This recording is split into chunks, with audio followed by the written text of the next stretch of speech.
आम्ही एक निवेदन दिलं. मतमोजणी दिवशी त्या ठिकाणी जामर बसावं अशी पक्षाकडनं आमच्या मागणी होती. त्या पद्धतीनं आम्ही त्यांना निवेदन दिलं. ते वरिष्ठाकडे निवेदन पाठवतो म्हणल्यात. त्यांचं एक मत आहे की तुम्ही वरिष्ठ लेवलला देखील निवडणूक आयोगाकडे ह्याची मागणी करा.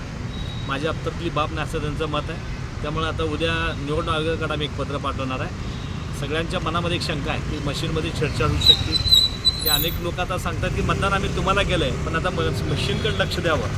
आणि आता ग्रामीण भागातनं इतर ठिकाणी शहरातनं सगळ्यांना ताईंना आम्हाला सगळ्याला फोन आले आहेत. आमचं काम आम्ही केलं आहे आणि तुम्ही त्या ठिकाणी पारा द्यावा, त्या ठिकाणी तुमचा बंदोबस्त व्हावा, मशीनमध्ये छेडछाड होईल, हे अनेक लोकांच्या मनामध्ये शंका आल्यामुळं आम्ही सगळ्यांचे मतं ऐकले आणि आज कलेक्टरला ते निवेदन दिलं आणि कलेक्टर देखील वर ते निवेदन आमचं पाठवतो निवडणूक आयोगाकडे असं त्यांनी आम्हाला सांगितलं.